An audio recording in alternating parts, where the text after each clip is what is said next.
Thanks for the warm welcome, Christian. Hi, everybody. I think we have a lot to talk about, so let's dive right in. We'll look at some of the key issues for about, as you said, 45 to 50 minutes, and then open the floor to the questions that you probably will be having. And Tom, I start off with you. As of yesterday, we have a competition between Donald Trump and Nikki Haley after Ron DeSantis suspended his campaign after just one caucus in Iowa. We are on the eve of the New Hampshire primary. What's your take on the current GOP primary? Well, Donald Trump overperformed in Iowa, got over 50%. That's basically his country. It was caucus. The one thing to remember about the Trump campaign this time versus 2016 is he has a very good organization. He has an infrastructure under him and professionals running it. Last time it was kind of a ragtag group of people who just wanted to take back the country. This time he's got professionals at every level. Yeah. At this point, you've got to understand Donald Trump is a movement. He is the head of a movement in America. And so a lot of these sideshows you see about trying to take him off the ballot or the criminal indictments don't really matter to his supporters. So I think it looks like we'll know. I'll be smarter Wednesday morning. But at this point, it looks like Trump will be the nominee.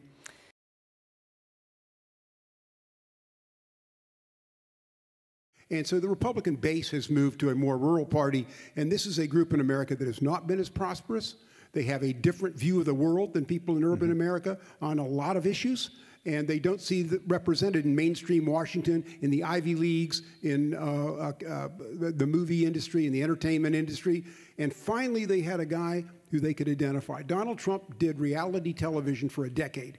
He understood these people in a way that none of these other candidates did. And they fell in love with the message, and that's why it's a movement. It is in very much a reaction to policies that might have benefited many of you, but people there didn't feel were benefiting them. I think if you want to know the answer to the question, what happened to America, and what led to Donald Trump, you can see it in 4 consecutive elections in the United States. It explains everything. 2008, the American people, rattled by the Great Recession, losing their homes, losing their jobs, losing everything, decide we are going to vote for hope in Barack Obama. In the next national election, 2010, the Tea Party rides to power because the American people wanted somebody to stop Obama. In the next federal election, 2012, the American people re-elected Barack Obama to stop the Tea Party. And then in 2016, Donald Trump came to power promising to stop everybody. He was a colloquialism, he was a middle finger to institutions. And people bought it. Meanwhile, you have the convergence of social media, and Tom and I have talked a lot about this, new business models in cable television, that are motivated to keep people's, with all due respect to CNN, that are motivated to just, for bias confirmation, keep people's eyes on the screen so you can sell more advertising, which means you're not talking about news, you're talking about things that will make people feel good. So social media algorithms, new business models in cable television empowered Donald Trump. This is a problem for my party. We like to think in data and footnotes, and we don't know how to intersect with people's feelings. If people feel that the economy is not doing well, all the data in the world about median wages going up and inflation going down, who cares? But it's that's about the how point they where feel. Biden is right now. And that's where Biden is right now. You're right.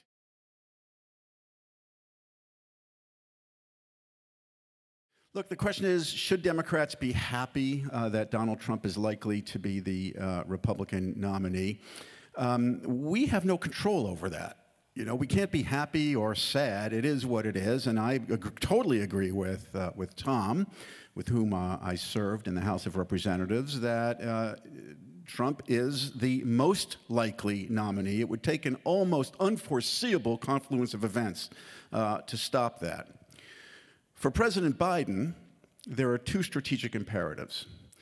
Number one, reaching the independent, non-aligned swing voters in 7 battleground states. You all know, you're a sophisticated audience, we have an electoral college in the U.S. Nothing matters. I promise you that Joe Biden will win New York. I promise you that Donald Trump will win Alabama. 40% of the American electorate is set on Donald Trump. 40% of the American electorate is set on Joe Biden. The 20% that have not yet made up their minds in 7 battleground states, that's where this election is, and it's literally in 20 to 30 counties. Okay, quick guess from each of you. How many people in the end, how many American people will decide this election? I can't tell you what the number is, but I can tell you it's in those counties. Yeah, we know that it's potentially very few electors in the end, so under 100, and then that depends on, you know, how that all splits out and shakes out, but it's fundamentally very few people. Joe Biden has 2 strategic imperatives with that small sliver of the electorate. Number one, they need to feel that the economy is doing better, and right now they don't feel that the economy is doing better. And number two, they have to believe that Donald Trump is a return to the chaos and distractions and the ideologies that swing voters tend not to like. And if Biden can do that, I think he'll be okay. If he can't do it, I think Donald Trump can win the election.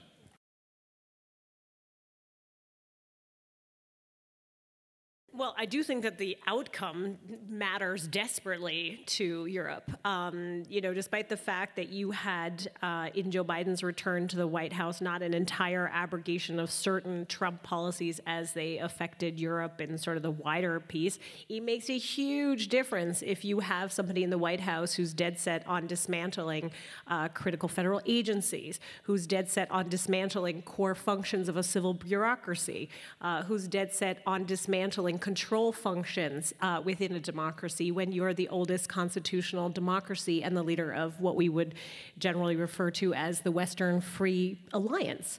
That matters. You know, I think Tom is right. Part of the entertainment factor, part of the I know him, I want him, he's my guy, but then also the implications and the rollout of the big lie, which is effectively this understanding, of course, that this election was stolen, there is massive electoral fraud for which there's absolutely no proof, has fed this idea around a Trump ideology. And that makes it fundamentally more dangerous, both in sort of comparative terms, because where are some of the examples of how that has then manifested? Poland is a perfect example. Now you have, you know, a switch back to sort of a democratic stronghold in Poland, and they're having an unbelievably difficult time of rolling back the kind of institutional changes that the PIS put into place. And those are the kind of people who are looking at what happens in this momentum when somebody comes in who is dead set on transforming the functionalities of a democratic system. And how does the sort of international conservative, quote unquote, and I say that in air quotes because it's more than conservative, right? There is something very dangerous afoot in the way that we're looking at sort of populist developments across Europe, but also, you know, right across the world, and then with the link to the transatlantic piece. And so as Europe thinks about what are the responses, we need to move away from just thinking about policy responses. So what do we do on defense? What do we do on trade? We need to think about how do we deal with a fundamentally transformed United States that is moving away from sort of the vestiges and the pillars of democracy that, in fact, you know, countries like ours inherited after the war. And so that's a wholly new set of negotiations, takes a different creativity, takes a different imagination. It's the same thing, it's the same emotion that we're working through in these mass protests in Germany. It's wonderful that everybody's on the street. But the next piece that has to come out is how do you really push back against these kind of developments?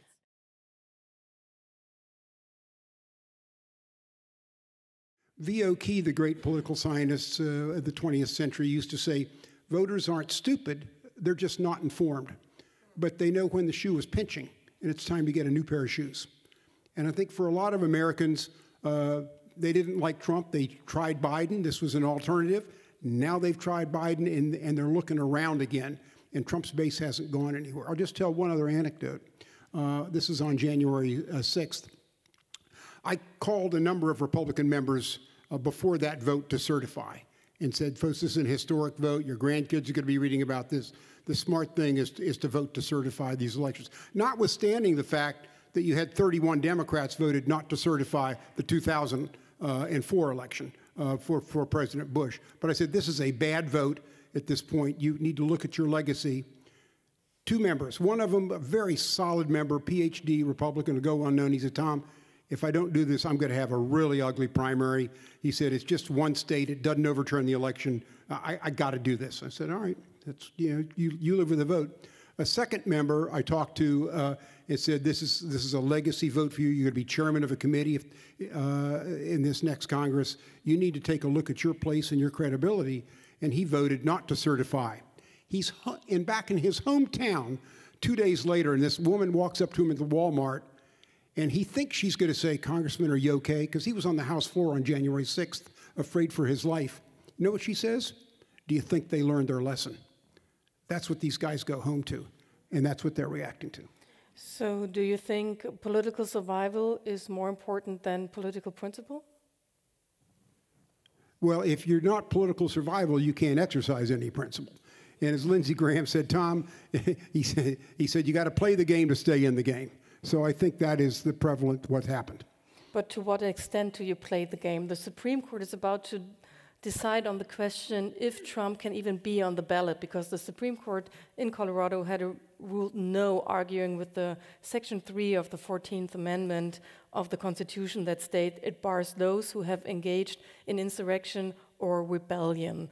Steve, what's your expectation on that? And quick reminder, the Supreme Court has a 6-3 majority on the conservative side. 3 judges were appointed by Donald Trump. It's supposed to be, of course, within the checks and balances system, an independent court. I have a view on this that departs from the orthodoxy in my own political party. I believe it's a mistake to rule that Donald Trump should not be on the ballot. I believe it's hypocritical for somebody like me to talk about how January 6th was a fundamental assault on democracy and an attempt to stop the counting of a ballot on the one hand, and then argue that a judge should be able to remove somebody from the ballot. I also think, going to Tom's point, I think politically, it helps mobilize, I don't think Trump's base needs to be mobilized. They're there. They will walk through fire to vote for him. But it does leave a bad taste in the mouths of independent, moderate voters. And I'm concerned that it lingers. So as a matter of principle and as a matter of politics, I believe it's a bad idea. Catherine, when we talk here in Europe, you hear a lot of people that seem to hope that one of the cases, either the Supreme Court case we just talked about or one of the 4 criminal cases against Donald Trump, will just end Trump as a figure in US politics. Is that a false hope, and is that too easy? Well, the first thing is that hope's not a strategy. So, the first thing you need to do if you're a European policymaker looking at developments in the United States, you need to clearly define your own interests. You need to gear up your voters for some fundamental changes in the system, which is to say that, the fundamental tasks that the United States have provided or has provided for Europe is the fact that it's guaranteed its economic security and its physical security. And if you are going to shoulder that burden with greater consequence and greater commitment, that's going to mean some fundamental trade-offs to how you do public policy in this country. If you are, if you have a president who comes in who removes support to some of the critical institutions that have defined the Washington Consensus for 70 years, then that also means that you're going to have to take on responsibility and cost for that. So that is where you, manifest your interests as a European. You prepare and begin to prepare your electorate for harder trade-offs, for different spending in public policy, for different investment, for a different sequencing. That's the only way to do strategy, right? Sequencing, resources. And right now we're not seeing nearly any of that. Every single op-ed page is full of something alarmist. So that leaves a lot of German voters who also head to the polls in the European election in June really on edge and really anxious. And none of these op-eds end up with sort of what to do. And so all of these things is start with the European interests first, make clear to your taxpayer and voter why that is and what that is for, and fundamentally make clear that that's going to require a different set of sacrifices that for 70 plus years the Europeans had to shoulder much less of because the American umbrella was so broad and was so wide. Donald Trump is running on, and has run, some functionality version derogation of the American carnage piece. It is a dark, dark, dark, revengeful, vengeful vision and view of the United States. And the erosion of norms, this idea that I used to talk about it like a skeleton, right? So the institutions of the United States were the bones, and he came in and scratched the bone marrow out of the strength of the institutional function. So I am absolutely with Steve here that the justice system has to run its course, otherwise what do we have? And he will continue to lean into that currency of nastiness. I think it does something horrific to the quality of American political debate.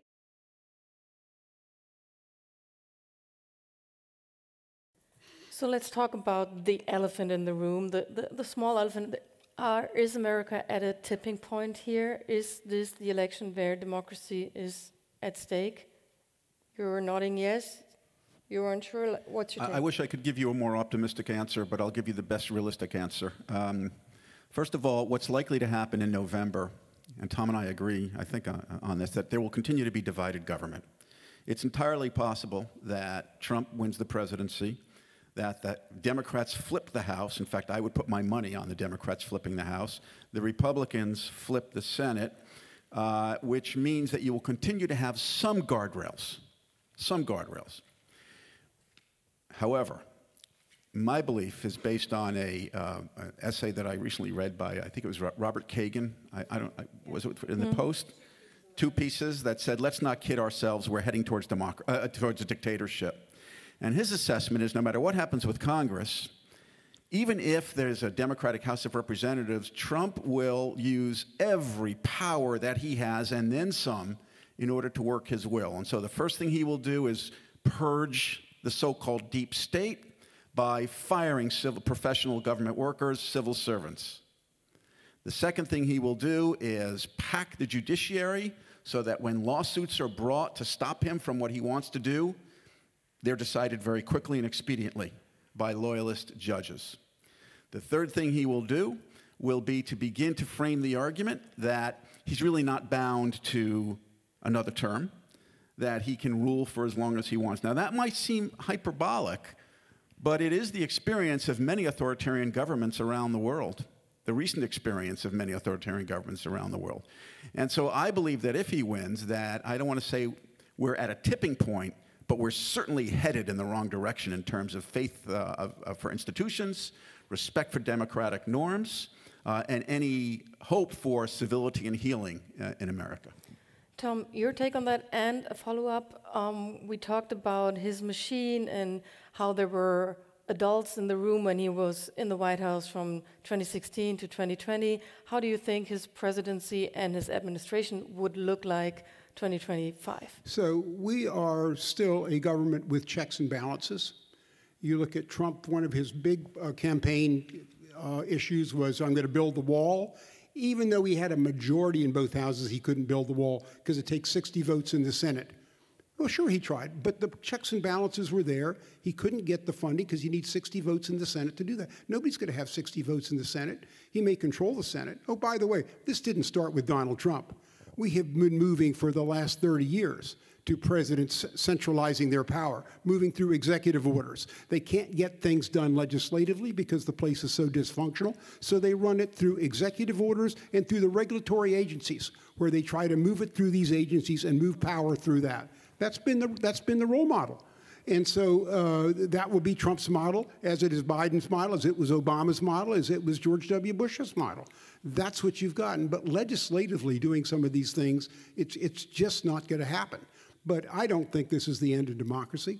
I think we have a balance of power structure that'll take care of him. And if he overreacts, as he's done before, we'll be able to stop him. We may disagree on outcomes, but just remember this. The voters get their final say in this. And this is, to many voters, a binary choice between Biden, who's very unpopular, and Donald Trump, who's almost as unpopular. And for the congressional elections, what I would argue to members in swing districts, and Steve and I have talked about this, you got to focus on these independent voters that aren't voting the straight ticket. That's going to decide control of Congress. And the House Republicans have behaved badly. And I think they pay some price for that this next time in a closely developed. The Senate, unfortunately for the Democrats, the math just works against them given the seats that are up this time. But no, I don't think this is the end of democracy. We hear this every 4 years, the most important election in history, hypes up your base, et cetera, et cetera. I mean, it's hard really, Biden versus Trump, to anybody get really excited about this that understands government. Is this the best we can do in the country? But I don't think it's the end of democracy by any means.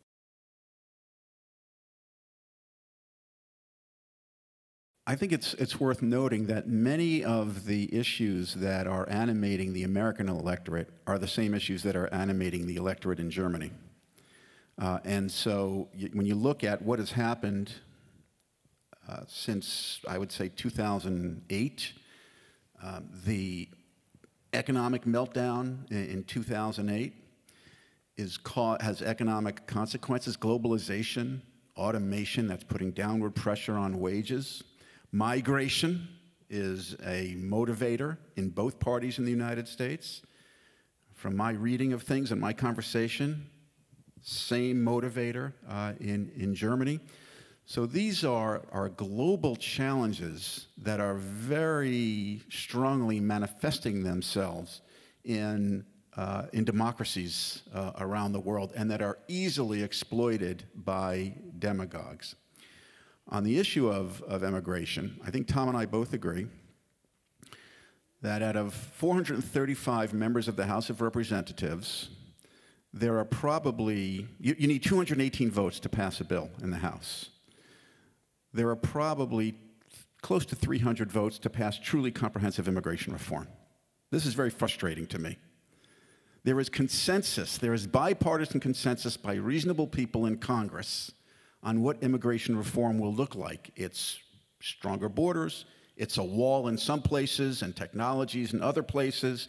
It's creating a pathway to citizenship for those who came here, whether it was legal or illegally. There is that consensus. The problem is that both parties have incentive not to agree because immigration is a significant talking point for both parties. And the bases of both parties are held hostage to a certain orthodoxy on those issues.